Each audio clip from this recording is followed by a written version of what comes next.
the way it always will be. Because that's just the way it's supposed to be. Jersey Mike's. Be a sub above.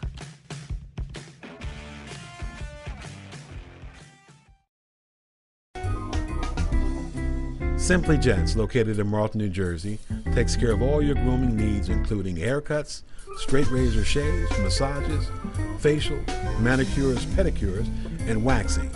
To find more information or book an appointment, visit us online at www.simplygents.com.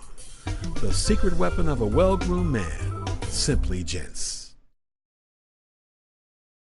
If you haven't been to Speed Raceway, what are you waiting for? You want to live fast? You want to make every second count?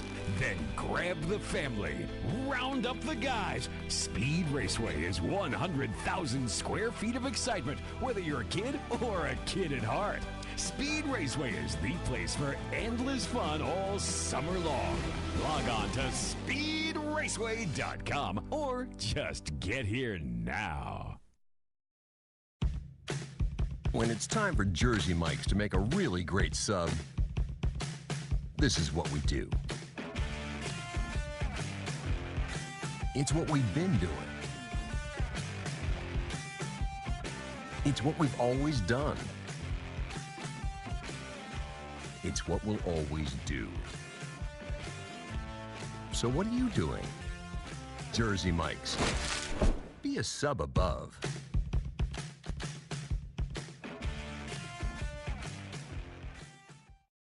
Today's show was brought to you by Alicia Kelly of White Horse RV Center in Williamstown, New Jersey. Alicia is your RV expert. Contact Alicia at whitehorserv.com or give her a call at 856-262-1717, extension 203. When you think of RV, think Alicia Kelly. Today's show has been sponsored by Farmers Insurance in Voorhees, New Jersey. To protect your assets and the people you love, call Mike Skoranek, your local Farmers Insurance agent, at 856-336-2553. We are farmers. Bum, ba-dum, bum, bum, bum, bum. Welcome back to Morning Coffee, everyone. I am Mark Cook. This is the Radio Vision Network, and this is Keith Reynolds. And Keith, we're really lucky because we get to talk to a lot of interesting people here on Morning Coffee and read all about it and just Radio Vision in general, right? But I feel really lucky that we have Alan Mesche with us here today because he is just the stories that I'm hearing and I hope we can get to all of them on the air because I've heard a couple off the air and it's just, you're just such an interesting man and I really want to thank you again for spending a few minutes with us today. Because we have to talk about these books. And when I heard the story about the books, this is crazy. Do you remember how long he told you this book was when he first wrote the first draft? Was it 3,000? 300,000. 300,000 words. 300,000 words, which, I looked at other biographies and, Lee, Grant, etc., and they were all long, and I figured, well, I should be able to write that. Well, that doesn't work that way, folks. The magic number is 100,000 or less, and I was very fortunate in finding an absolutely terrific publisher, a McFarland Company, and they are terrific. I would encourage any would-be author to go to their webpage and look at the variety of titles. And they're absolutely fantastic people to work with. It was probably the most painless process, and I've talked to other authors about publishing. Yeah, that's important to mention because a lot of people start with the intention of writing a book with the best intentions, and unfortunately they get to the publishing phase, and it's really overwhelming, it's really daunting, and it's really just challenging and difficult. So to hear that your experience was very smooth and easy, that's a wonderful thing. That makes this that much more special. And it's called Teacher of Civil War Generals, and it's about Major General Charles Ferguson Smith. Now, I want to know specifically why you chose this general to be the feature. Well, I was at Fort Donelson as part of our travels around Civil War sites, And I read about Smith, and I read that he was a mentor of U.S. General Grant. And I said, well, this is pretty neat. Not only was he a teacher, because he was Commandant of Cadets at West Point, so he was one of the most important figures in training of junior officers in the Army, and he also had a profound influence in the way he carried himself and his various deportment. And so I said, well, this guy has something, I have something in common with this guy. I've been a teacher and I've been a practitioner, and I get accused of leaning one way or the other depending on what audience I'm with. Right. And so I said, I've got to read a book about him. And so I just looked to find a book. There were no books at all about Major General Smith. None. None. None. So you were finding like blurbs in a textbook, basically. I was finding a word here, a word there. Right. I found a bachelor's thesis that was done at LSU, and that was it. And I said, well, this is ridiculous. So I said, well, heck, I'm an engineer. We engineers are just arrogant SOBs, I can tell you that. We really are. You guys can do anything, right? We can do anything, I'm sorry. I mean, really. And we think that, there's no task that's too big that we can't handle. So I said, I'll write the book. How hard can it be? Well, that's quite a joke, of course. Anybody who's written knows how difficult it is. Well, I started out, and we went to Carlisle, Pennsylvania, which has a wonderful, wonderful museum there and great library. And I encourage anyone traveling across Pennsylvania to make a stop at Carlisle. It's absolutely terrific. They have an indoor museum and also an outdoor museum with various structures. Yeah, and that's not far from Philadelphia. If you're in that area, you're only about an hour away from Carlisle, and you can get there pretty easily. And they're wonderful people to work with. Well, we were there doing some research. I say we, my wife and myself. I was looking through books, and she was taking pictures of the pages that I thought were interesting. We talked to the head librarian, and he said, you ought to check up at West Point, because I found that they had 12 items. I said, oh, neat. We'll go up there for, spend the morning looking at the 12 items, and we'll go do some touring and some sightseeing, right? sightseeing We'll have there. lunch and right. Exactly. It'll be a fun thing to do. Yeah. We get up there, and it's not 12 items. Of course, you have to get permission. These are special collections. You just can't walk in. We sent emails, got permission, and went up there, and it wasn't 12 pieces of paper. It was 12 boxes. Wow. Absolute gold mine of information. Personal letters that he sent to his family, that he received from other people, communications with General Grant, all kinds of wonderful letters that he had written about his life and experiences, including his journals. Oh, wow. So it's like, oh my God. And at this point you go, please God, don't let me screw this up, because, there's a wealth of information. Yeah. Right. You felt a strong obligation to do the right thing. To do it justice, right? Exactly. Yeah. His daughter had tried to put together a book on General Smith, and she was actually had enlisted the help of William Smith, who's from this area, and was not able to do that for a variety of personal situations that occurred. So I said, okay, I've got to really do this right.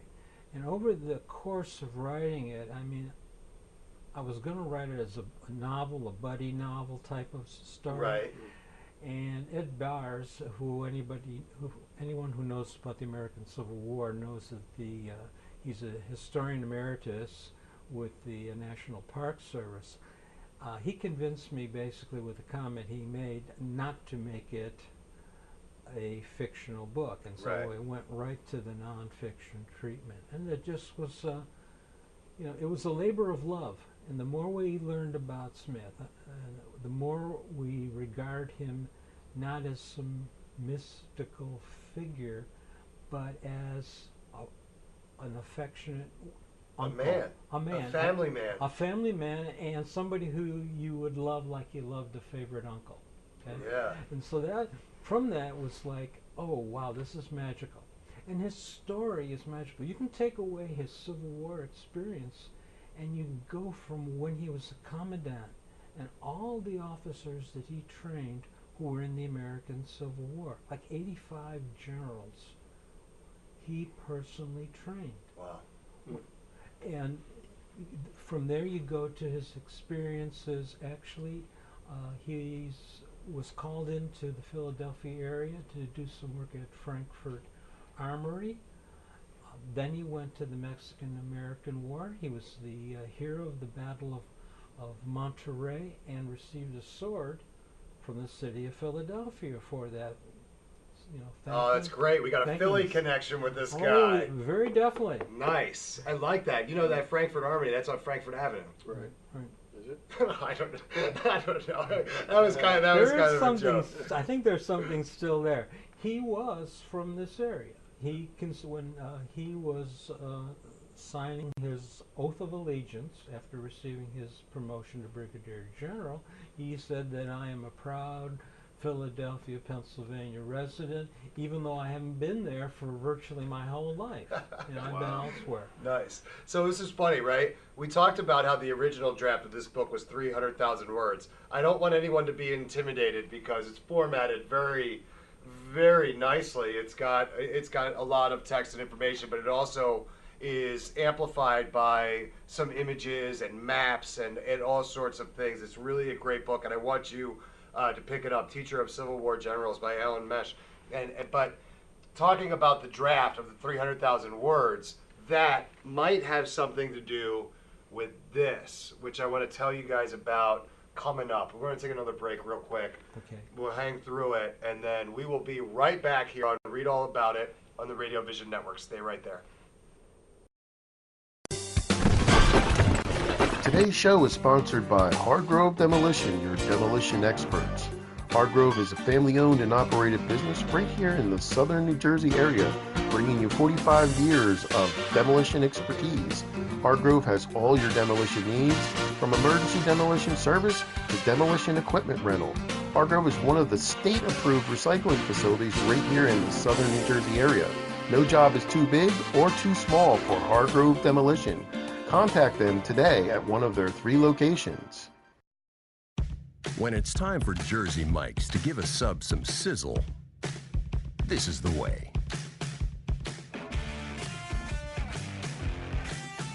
The way it's always been. The way it always should be. The way it always will be. Because that's just the way it's supposed to be. Jersey Mike's. Be a sub above.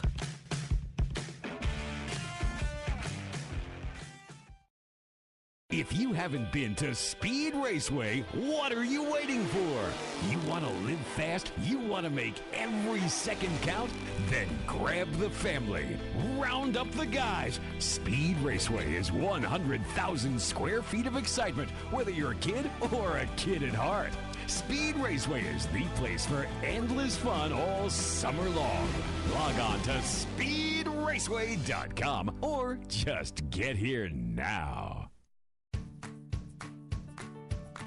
When we make Beyond Natural dry dog and cat foods, we start with real meat as the first ingredient. We leave out corn, wheat, and soy.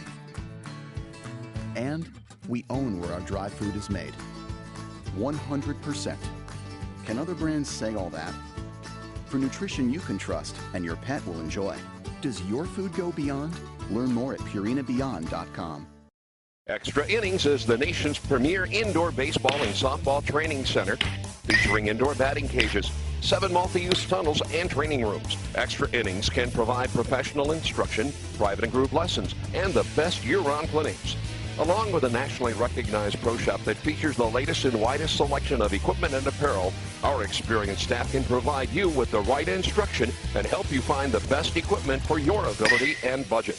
Extra Innings, where the game never ends. Today's show has been sponsored by More Than Gifts. Come see our new location in Marlton, New Jersey. Not just gifts, but more.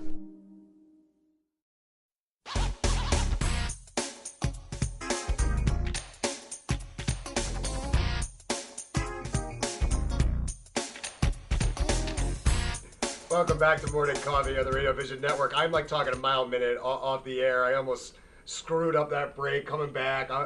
I'm just really, I'm kind of overwhelmed because I know that sitting to my left is a great guy, and Keith Reynolds, everybody, is sitting here, but sitting to my right, I'm just so, you're just so interesting, and I feel like you're so easy to talk to about such really important stuff that's kind of lost on a lot of people sometimes, is that this stuff is important to you, but you're talking to me in a way that is making me really excited and interested about it, and that's what we need to do to our children to make sure that that is what carries on, the excitement about our history. And you know what they say about history, folks, if you don't learn about it and you don't know it, right? Right, you're going to repeat it. And I have suggested on a couple of occasions that every one of the people in our national government should be forced to take a couple weeks of American history to remind themselves of where we came from. Totally agree.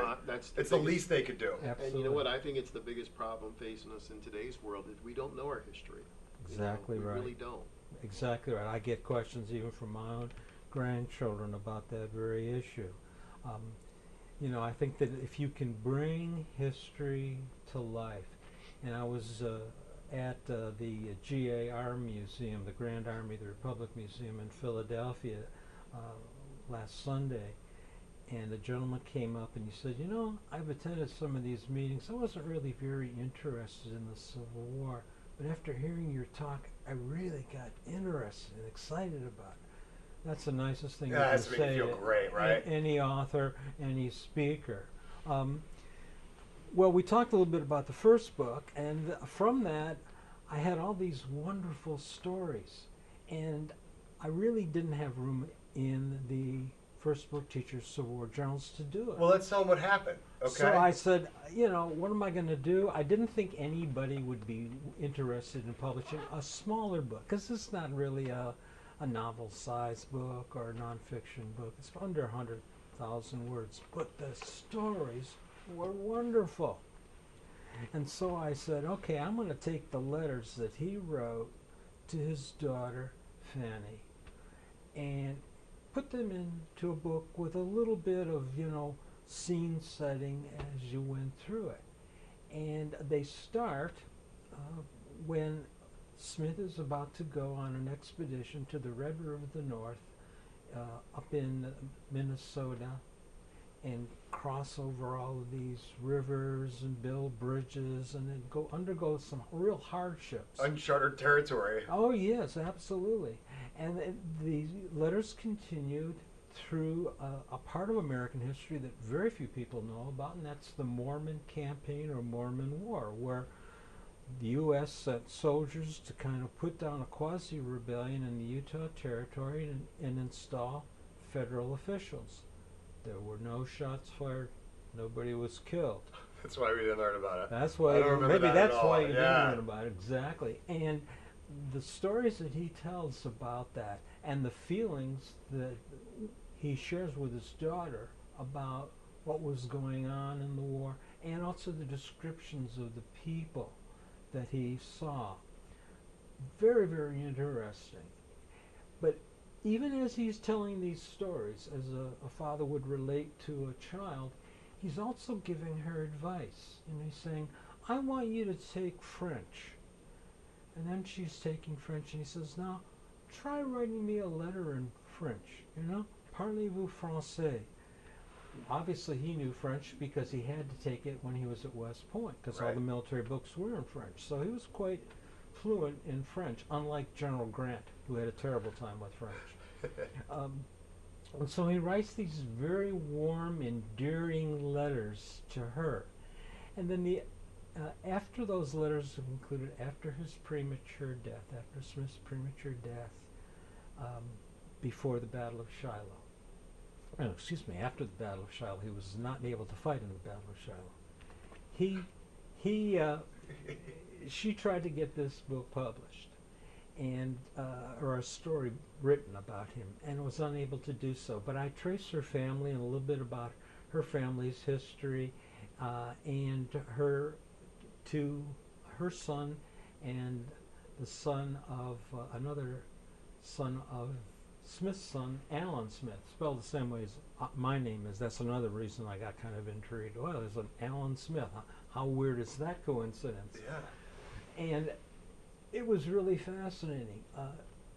Alan Smith had a son, Charles Ferguson Smith, the second, if you will. He went to West Point, finished last in his class, and received a dishonorable discharge from the Army. Oh. Now, Fanny's son was Leslie Oliver. Fanny was married to, of all things, a professor at the U.S. Naval Academy. Hmm. Oh, okay. Yeah, it sounds like today say, "Oh, come on, that can't work." Right.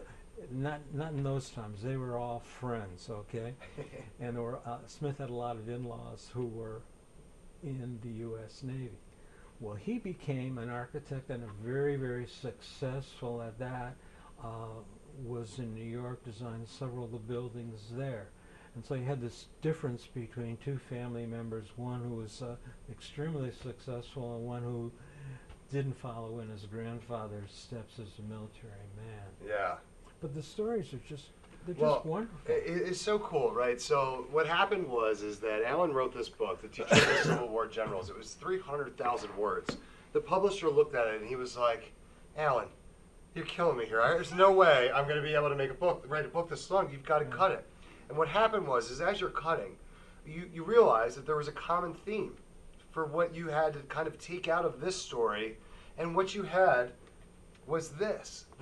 I like to look at this as a combination of a little bit of historical text, but really it's just it's a reproduction of a lot of the actual letters that were Right. written, right? Right. And he named it "Your Affectionate Father, Charles F. Smith," because that's how he signed every letter to her. They were very formal, right? It was much different, but the message is very clear.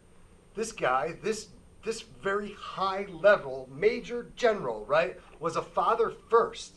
He adored his daughter, right? So this message translates to a lot of you guys out there. It translates to Keith, who's got some daughters.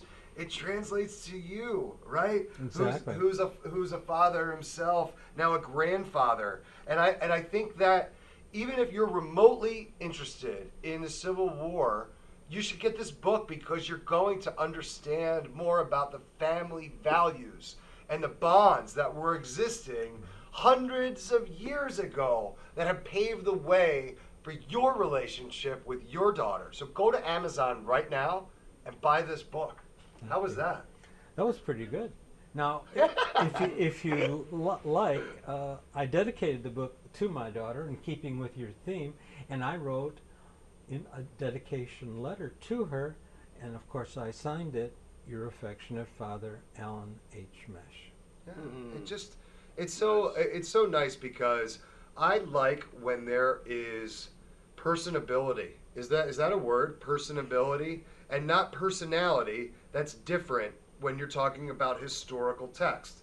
I feel like if it's not a word, personability just gives the human aspect to this a lot of people consider a very heavy subject, very tough subject to really sink your teeth into.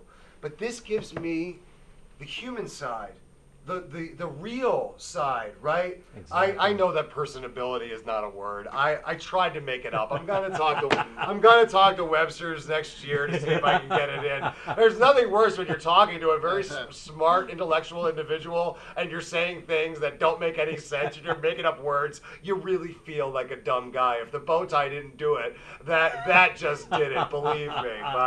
But I think you understand what I'm trying to say. Sure, absolutely. The more you can bring history to life, the more people can embrace it and see. And these letters are just, they're so dear to us. And I would, when I would find one, I would go and grab my wife and say, "Hey, you've got to listen to this. Yeah. Oh my God, look at this. Listen to the description and listen to the tenderness and what he says to her about things." And it's this constant. Here's my story. Here's what Dad is doing at the office, if you will, and then I haven't forgotten about you. It's not just about me. It's what are you doing? How are things going in school? How are things with your brother and sister? So he's asking her about this and including her in his family. Smith is an incredible man. He is not the typical general. Yes, he is conceited. Yes, he has a high self-image. But at the same time, he's considered a modest Christian gentleman. That phrase is used about him time and time again. And if you read some of his reports, a lot of these military reports are, I did this, I did that, I did that. That's not Smith. He finds ways to give credit to other people. He opens up his description, his pencil description of the Battle of Fort Donelson, with the first paragraph talking about units that were assigned to him in his command but fought in other parts of the battlefield. So he had really no first-hand knowledge about them, but he says he's heard they do good work, and he encouraged the reader to go and look at other officers' reports to get a fuller picture. What kind of a guy gives credit to other people, especially in a competitive military? Well, I mean, this is what kind of lends to my question. Is it because Grant was louder? Is that why he rose to the power that he did? That this Charles Smith may have actually been the one that should have been leading the Union Army, but because of the way Grant was, maybe he was a bigger personality, maybe he was louder about wanting to lead. Is there any validity to that? Well, I'll tell you, William Sherman thought that was absolutely right, as well as Grant. Me and William Sherman. You and Bill Sherman. Grant was really, when they got together again at Paducah and Cairo, and Grant was like, oh my gosh, here I am. I'm superior to this guy, my teacher, the guy who I looked up to. I looked up to two people, Winfield Scott and C.F. Smith. And here I'm going to be talking, or here I'm his superior officer. My God, what am I going to do? First of all, Smith was delighted. He was happy that his protege was doing so well. And he told him, he said, don't worry about a thing. He says, I'm a military man. I understand rank and my position in it. We're going to be just fine. And they were. And he continued to mentor him, even on his deathbed. That was the humility from his side, right? If he's a different personality, it does not end harmoniously. No. There's no way it does. It doesn't. It doesn't. Even his relationship with Lew Wallace, and if you read historical accounts, Wallace was not real happy serving under him from time to time because he thought he was a little timid and he wanted to do some things, and then Wallace got all mad because he got left at Fort Henry and didn't get to move to Donelson, but he got to Donelson with his own division and 2 days later. So it turned out okay, and those weren't Smith's orders, they were Grant's orders. Now, after, when Wallace was writing about Smith, he says, I love the man as much as I venerated him. You don't see men at that time talking about loving each other without some real substance to it. Right. His former soldiers in the 10th Infantry Regiment called him Uncle Charlie. There's a lot of love, a lot of respect. And he was a strict disciplinarian. That's really cool. That's really cool. So the book, both the books, are available on Amazon. I hope you'll take an opportunity to go and read about them, and you can also check out a little bit more about my biography and my background and all the places I've been and experiences I've had. Yeah, give me that website one more time. Do I want to learn about you? My website, my personal website is alanmesh.com, and I talk about my books and what's going on in terms of future writing endeavors. I urge everybody out there, the easiest way to get both of these books is just go to Amazon. But if you Google Alan's name or go to alanmeche.com, you're going to learn all about him too. And I urge you to do that, because I just got a short time to learn and meet him, and I think that it's fascinating and amazing. I think you're doing great work, and I want you to keep it up. And I don't want you to slow down. I don't want you to stop. I know your wife is probably going to be like, look, you better tell him to chill out. You better tell him to relax a little bit. But I think that what you're doing is just amazing stuff, and I hope that everybody out there that is interested picks up the books, reads, gets in touch with you, tells you how great they are, and all of that. I really appreciate you spending a few minutes with us this morning. Thank you. Thank you. Quite welcome. Thanks, Keith. So that's going to do it for Morning Coffee this morning. We had a great one. We really appreciate everybody watching, and we're going to keep doing it for you. So we hope everybody sticks around and watches us. Make sure that you, if you're catching us live now, you look down there at the bottom and you catch us on the archive for the next 30 days and share them with your friends and tell everybody about what we're doing here, because we're really happy about it and we're glad to bring you this stuff every single day. So that's going to do it for me. Keith, did I hit everything? We hit everything. Home run. Awesome. As always. That's great. Enjoy the rest of this beautiful day, everybody, and we will see you tomorrow. Have a great one. Sub some sizzle. This is the way. The way it's always been. The way it always should be. The way it always will be. Because that's just the way it's supposed to be. Jersey Mike's. Be a sub above.